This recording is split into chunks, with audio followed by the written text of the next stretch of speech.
What's up, y'all? How y'all doing? The Martian explain.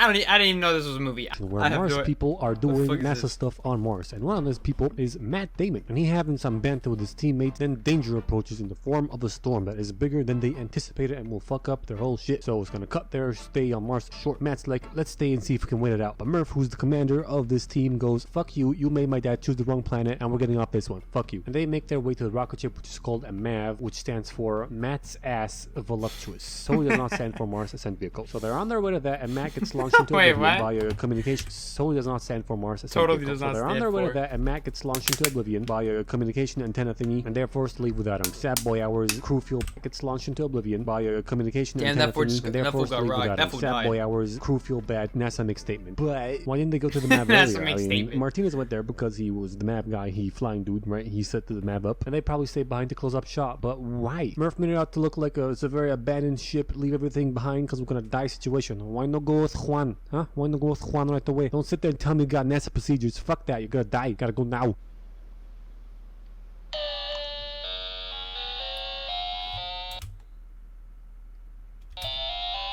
So my point here is stupid, but I realize it's too late, and I'm too late to fix this. So sorry.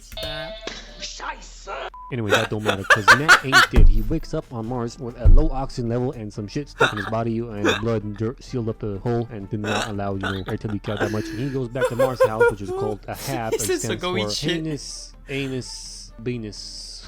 So he in there and he tends to his wounds and he does a vlog, talks about how he's trapped. Bro, like the littlest shit makes me laugh. Like listen, just his exhale, look.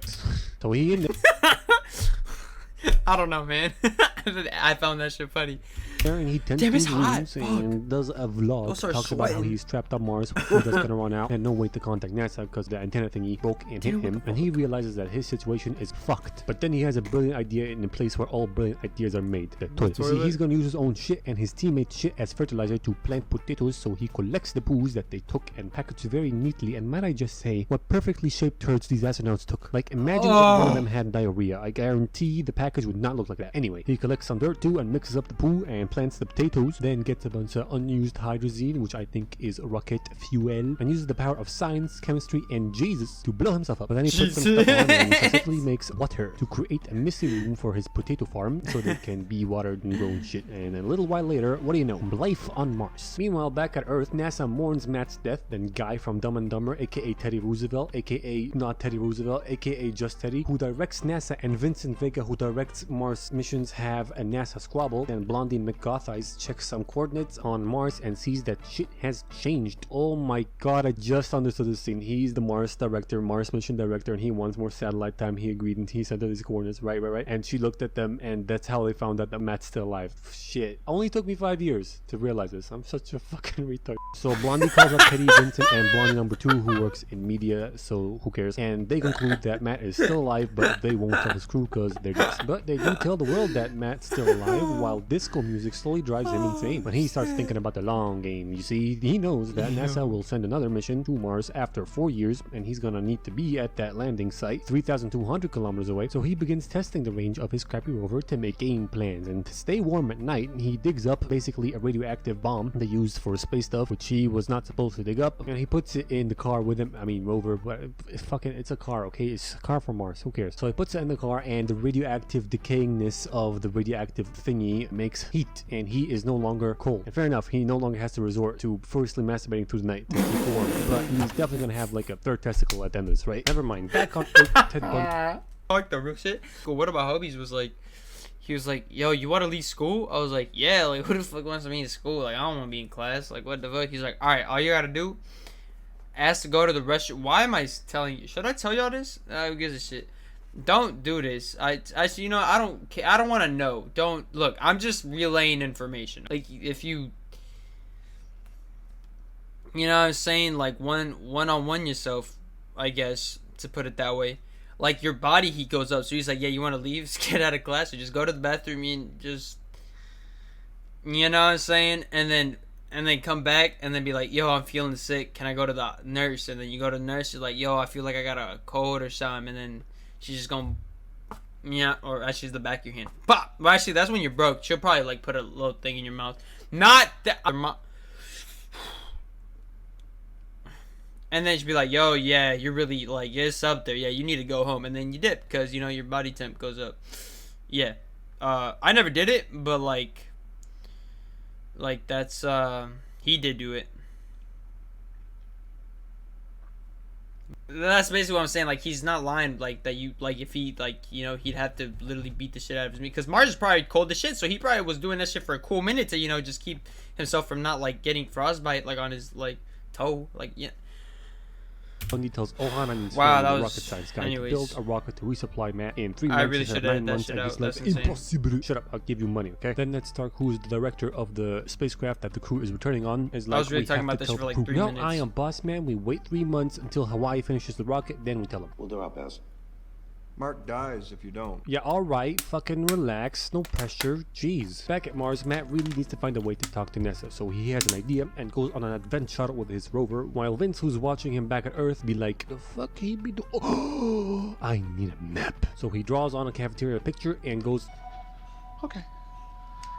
I know where he's going. so you're NASA with like 14 or so satellites around Mars, and the best map you could find of it was a cafeteria picture. For God's sake, you're looking right at one. Just zoom in, you dumb hoe. Matt makes it to this old 97 NASA probe called Pathfinder, and Vince goes to the JPL lab in California, and JPL stands for Juggling Poop Lickers, of course, meets up with Ohanamin's family, sets up a Pathfinder replica so that the one on Mars replicates the movements of the one on Earth and shit, and you know, the camera sees what it sees on Mars and stuff like that, okay? While they do that, Matt hooks up his Pathfinder to a power supply. Does NASA still use the same plugs they use in 97 for power supplies? I'm not a NASA dude, so I don't know. I'm just saying it's mighty fucking convenient. Whatever, they set shit up and Matt sends a message to Earth, and this slut goes, 32-minute round-trip communication with only yes or no questions. What a snappy conversation this is gonna be. Shut the fuck up and point the camera at yes, you fucking nerd. So bitch points it and move. Message received. Matt makes a circle set up to talk to them in ASCII code, which is super nerd shit. So no, not just yes or no questions. Cunt. Get alpha, motherfucker. Then they help him connect the rover to the Pathfinder so they can talk better, and they leave him on red for a long ass time. Like seriously, it takes 30 minutes between messages. How long did he have to wait before sending this "are you receiving" message? Anyway, he finds out that they didn't tell his crew that he is alive. He'd be like, what the fuck? And they'd be like, what's your language is being streamed live all over the globe. He'd be like, oh yeah? Then he sends a really long message, and feel free to chime in on what you think this message was, but here are my guesses. Either a really long fuck or a really long penis. So Ned tells the crew, and they are devastated that they left him behind. Feels bad, so sad, rate 0 out of 8, mate, no debate, cannot contemplate, ejaculate. Then Matt be having fun finding out that him planting shit on Mars means that he colonized Mars, and NASA asked him to post a picture so Colonize he gives them Mars. the funds.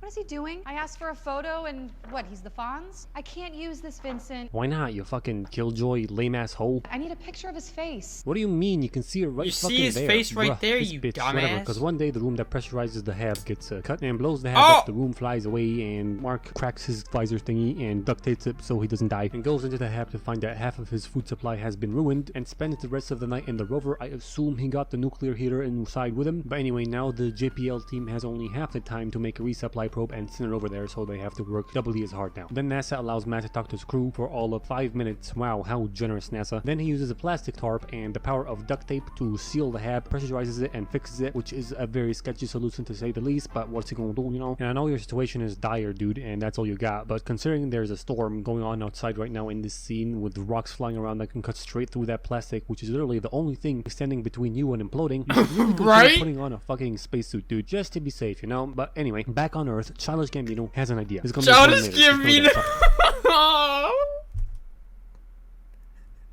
Hey, it's Donald Glover now, bitch. He's the Childish Gambino. I found it funny because he didn't use his movie name. Bro, I'm Dude, fucking... just to be safe, you know? But anyway, back on Earth, Childish Gambino has an idea. It's gonna be important later. Just know that. Childish Gambino in this movie, and he has a brilliant idea. Cut the NASA dudes who are 15 days behind schedule on the probe, so to speed shit along, they gonna cancel the pre-flight checks, which work. That's 2 fucking weeks. That's life or death. Whatever. And they make the probe, it launches just fine, but then blows up mid-flight because yeah, I the figured. vibrations happened, and that Yeah. would have shown up if they did any pre-flight checks, but they didn't, so poopy doo-doo moment. Matt talks some more to his crew, and some Chinese people go ching chong wing wong tai ling wong kai ting tong xing bong ting tong, which roughly translates to we have rocket Holy we can shit, this help, guy's and racist. China will rock cool. So they offer to help, and We're Ted be like, cool. yes, and Hawaii gets Wait, what? What just happened? We can help and China will look cool. So they offer to help and Ted be like, yes! And Hawaii gets to work making a probe in 28 days this time with his team. Meanwhile, Donald Glover does some big math, goes over to NASA. You see, he heard me. Told him to get it right. It's Donald Glover, and he did. Space engineer person. Some respect on that fool's name. Wait, he knows aerodynamics? He proposes that this fool's a rapper. The Kermit spacecraft starts accelerating towards Earth and slingshots around it using its gravity while they shoot a care package up into space and they catch it while they're slingshotting around and they make their way to Mars at super speed. And once they get there, Matt is going to use the MAV that they're going to want to use for the next Mars mission to launch up there and meet them in space, slingshot around Mars, make their way back home. And that is going to be much faster than just sending him supplies so we can, spend much more time on Mars and wait for another manned mission over there. But here's the thing, they can only do one of those because they only have one China rocket. So they can A, have a high chance of killing one astronaut, or B, have a low chance of killing 6 astronauts. And Ned thinks this decision should be left up to the crew, but Teddy's like, nope, I'm the boss man and I go with option A. So Mr. Stark calls him a coward. And by the way, Donald stole Teddy's pen because that is not the one he took from him, but the one that Vincent clicked off the bitch's head. So yeah, I don't know why I mentioned that. Moving on. Stark sends a secret message about plan B to the crew aboard the Kermit. Why am I speaking like this? So Murph, Martinez, bitch boy, Paul German, and I actually know her name. Her name is Johansson, but I'm gonna call her Hot Nerd because I tapped that. Paul German, Scarlet? And I actually know her name. Her name is Johansson, but I'm gonna call her Hot Nerd because I tapped that and also tapped Murph. Why are all female astronauts so hot? Anyway, they all come to the decision that they are going to go back for Matt and defy NASA's decision to go with Plan A. And Hot Nerd says some tech shit, which basically translates to don't worry about NASA trying to do a remote override on our trajectory or whatever because I can disable it. And they start readjusting their course to a course that's gonna add 500 more days of space travel to their mission. And back at NASA Mission Control be like, what the fuck is going on? Why are they off course? And why can't I do anything about it? And where's my fucking latte? Oh my god! Then Teddy has a meeting with Ned like, so the Kermit changed course, basically forcing our hand to do Plan B. You know anything about that? There must always be a Stark at Winterfell. What?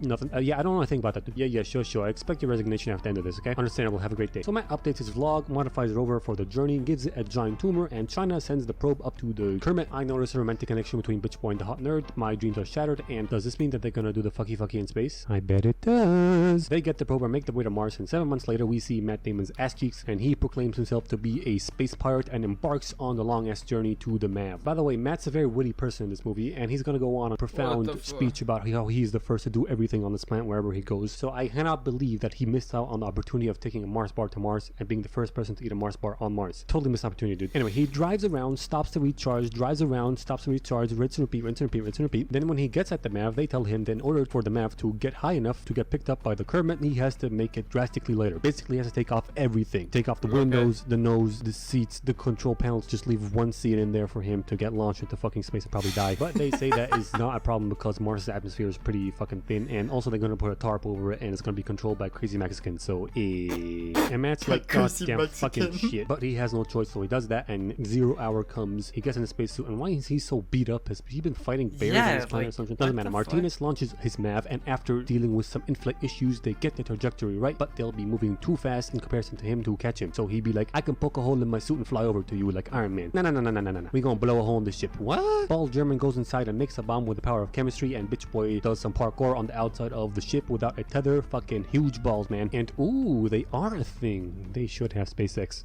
Focus. Okay, they place the bomb and lock themselves in a safe part of the ship and blow the bomb, and all the air rushes out, slowing the thing down. So now they have matched their speed with Matt, except I don't know how they're gonna get all that air back. I'm sure NASA has some sort of air canister thingy for them to get the air back. Anyway, the speed issue is solved, but now another issue has arisen. They are going to be too far away from Matt, so Murph gets in a suit and goes for Matt with a tether, thank god. But another problemo, the tether is too short, so Matt's like, fuck it, I'm going Iron Man, and cuts a hole in his suit, flies over like an unstable ballerina. She gets a hold of him, the crowd goes wild, he gets inside, and they call him a stanky bitch because I haven't had a shower in a year. Incorrect. As I recall, last time you were at the Hab, you had one. He said incorrect. Granted, it wasn't a good one because you probably showered in your own recycled urine, but still, haven't had a proper shower in a year and a half or so. Fuck you, Matt. Anyway, cut to Matt on Earth. He's giving smart guy NASA lectures now. Martinez does another mission. Murph runs. Bitch Boy and Hot Nerd have a baby. Wait, how long after getting back to Earth is this? I know it's pretty hard to conceive a baby in space, but don't you dare take the possibility of SpaceX away from me, movie. This movie gets 87 bags boonies out of 6.9 Daffy Dukes. Oh my god.